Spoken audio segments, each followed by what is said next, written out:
E eu já pediria a você, Renan, que fizesse para a gente um diagnóstico da situação do Brasil hoje.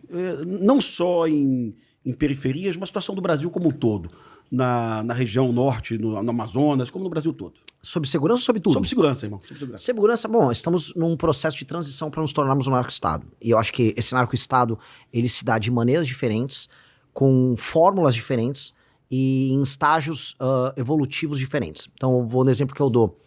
O Rio de Janeiro, você já tem uma mistura na política oficial, institucional, a Alerj, que é o maior exemplo disso, entre crime organizado, tráfico de drogas, para ser bem claro, e a política institucional.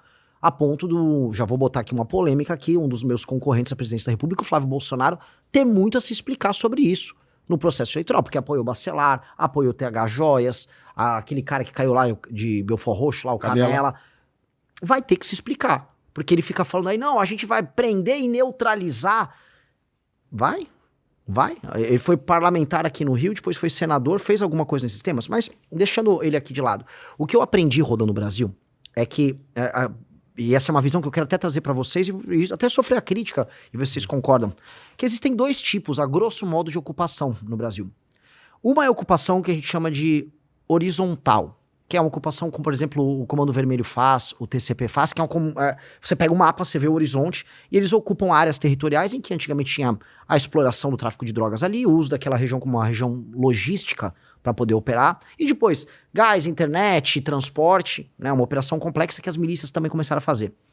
E a do PCC, acho que o termo é bem interessante, que é a ocupação vertical, que é a ocupação institucional. Então vai de mercado financeiro, posto de gasolina, Ministério Público, polícia política, portos, e é uma operação mais complexa com um faturamento maior. Então não necessariamente o PCC precisa fazer uma ocupação territorial tão ostensiva quanto um Comando Vermelho, um bonde dos malucos fazem. Mas ele tem uma operação que ela invade as instituições de uma maneira mais efetiva. São dois modelos diferentes. Conversando, por exemplo, com membros do governo americano, eles estão mais preocupados com o modelo do PCC. Porque eles já estão operando internacionalmente e é mais fluido, é mais difícil. E aí, rodando o Brasil, eu percebo um pouco os métodos. Por exemplo, em São Paulo, a gente tem o Porto de Santos, que é ocupado pelo PCC. Aí eles pegam a Baixada Santista e eles fazem uma ocupação à lá Comando Vermelho, porque acho que é um entreposto logístico para poder operar o porto. E eles estavam fazendo isso no P100, lá em Fortaleza. E aí o Comando Vermelho, né, olhou e falou, não, vamos tomar o P100. Aí o Comando Vermelho derrotou agora o PCC ali na região. O estado, inclusive, que para mim está numa situação mais preocupante é o estado do Ceará. Eu acho que você tem uma negligência gigantesca por parte do governador atual, que é o Eumano, e a tomada de cidades inteiras, participação institucional do Comando Vermelho no processo eleitoral.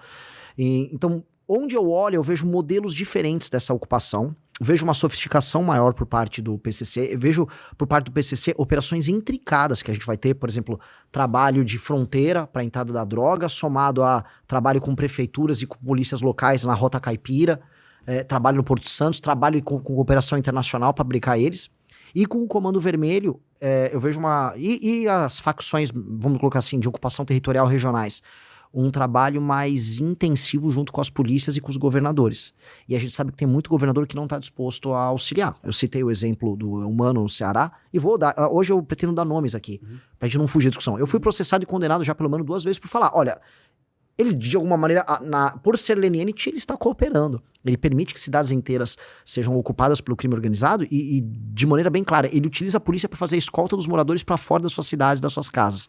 Então, o caso cearense é um caso assustador. Tem casos bizarros acontecendo também no Pará. Vi em menor intensidade isso acontecer no Maranhão. Na Bahia, muito. Salvador é uma cidade que está, vamos dizer, num cenário tão ruim, talvez até pior do que o do Rio de Janeiro. Então, eu acho que o Brasil está num processo acelerado de transformação dele próprio num narco-estado. E a gente dispõe de meios técnicos, a meu ver, o Estado brasileiro dispõe de fazer esse enfrentamento, mas institucionalmente e em termos de liderança, nós não temos vontade política para fazer isso acontecer. E eis a necessidade de um presidente que cuide desse tema. Perfeito, mas tu falou em meios técnicos. Temos legislação hoje no Brasil para esse enfrentamento? Não, essa seria a parte institucional que eu te falei. Perfeito. Institucionalmente falando, o arcabouço jurídico para a gente fazer esse enfrentamento não é suficiente. A gente tem que alterar as leis de execução penal, a gente tem que alterar as leis penais. tem uma discussão que eu tô trazendo muito forte, que é a do direito penal do inimigo, de um autor alemão que chama Günther Jacobs, que no fundo é o pai dessas legislações especiais para enfrentamento a terrorismo, que a Dinamarca aderiu, a França aderiu, os Estados Unidos aderiu, até o Brasil ele trouxe uma parte do direito penal do inimigo, ele colocou isso dentro do seu corpo jurídico. Só que ele tem que ser bem mais claro com relação às facções. Elas têm que ter um tratamento jurídico diferenciado, e a tese do direito penal do inimigo é justamente o direito ser muito veloz e muito intenso com relação a membros dessas organizações anômalas. E veja, a gente recebe críticas, eu fui muito criticado, mas isso dentro de uma democracia, e eu dou exemplo, a Dinamarca, que é uma democracia que ninguém critica, ela aplica isso contra facções. Tem uma facção específica que atua na Dinamarca, se você se associar a ela, você já vai preso. Se você divulga ela, você vai preso. E aí isso tem a ver com a cultura, a narcocultura, ou a superestrutura cultural do narcotráfico, a gente pode chamar do que a gente quiser, que é entendido pelo direito penal do inimigo também como uma parte integrante da facção. O aparato burocrático que ajuda a lavar o dinheiro da facção é ou não é parte da facção? Eu considero que seja. Com certeza sim. Então, institucionalmente, ou seja, em termos de arcabouço legal, trazer o direito penal do inimigo, passar um projeto de lei que inclua isso, vai permitir ao Estado ter uma ação muito mais efetiva com relação a essas figuras. Aí a forma como a gente vai tratar os presídios, e aí do meio técnico, para entrar, desde scan, 3D, aí utilizar COAF, utilizar a Polícia Federal, colocar os governadores numa coalizão pra gente brecar eles, eu acho que essa é a parte mais fácil. A parte, ao meu ver, institucional, que é ter o arcabouço normativo e a vontade política de um presidente da República em tocar esta guerra, acho que esses são os elementos centrais pra gente andar. Me preocupa, Renan, porque todo pré-candidato que vem aqui, que eu questiono a falta de legislação, né? Ele sempre diz para mim, mas a autoridade do presidente eleito... Bom, só com autoridade a gente não vai a lugar nenhum, né? Ontem eu vi um caso em Tocantins, farei um vídeo sobre isso, de um bandido que assaltou 10 farmácias ao longo de 15 dias, preso em flagrante pela Polícia Militar de Tocantins, né? Na audiência de custódia, o juiz diz que a prisão é legal, o juiz deixa claro da legalidade da prisão, e diz que o bandido vai responder em liberdade, né? Então, assim, isso com em vigor a alteração do crime do roubo. Sim. Proposto pelo Kim Kataguiri, né? E sancionado pelo Lula. Sim. Ou seja, eu não posso dizer que o Lula foi omisso porque ele sancionou a lei que o Kim propôs, né?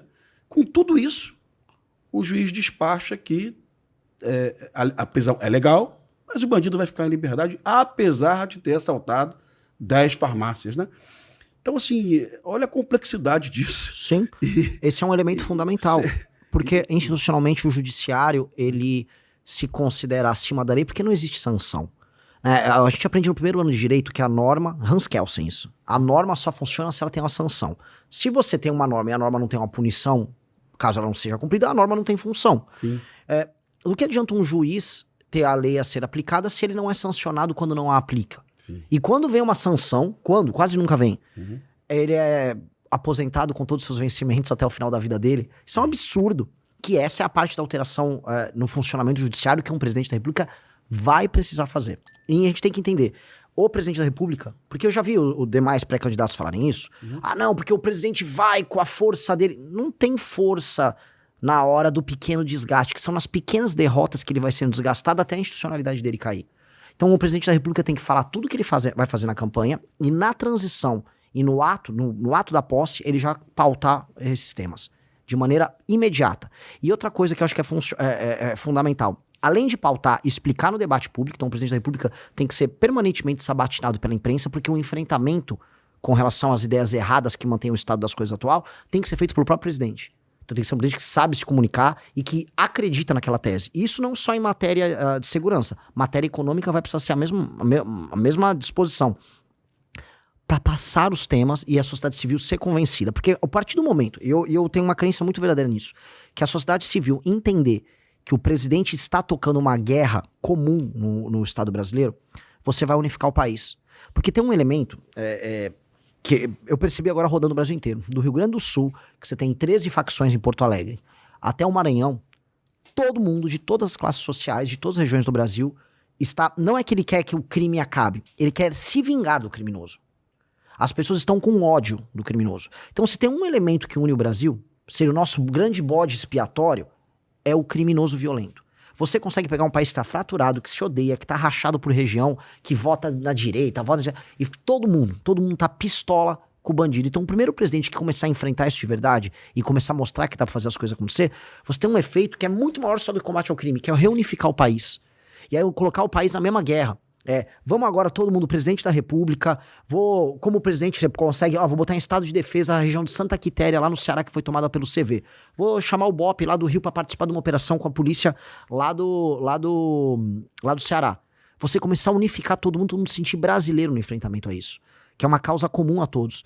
Eu acho que aí sim, você vai passar os projetos, você vai ter uma boa popularidade como presidente da república tratando desses temas, e a gente muda o arcabouço institucional que envolve o judiciário e as leis penais, leis de execução penal e o Instituto do Direito Penal do Inimigo, para aí, de verdade, a gente virar um país. Hoje não é um país. Perfeito. Gostou do conteúdo? Deixa o seu like e se inscreve para fortalecer o canal. Até o próximo vídeo.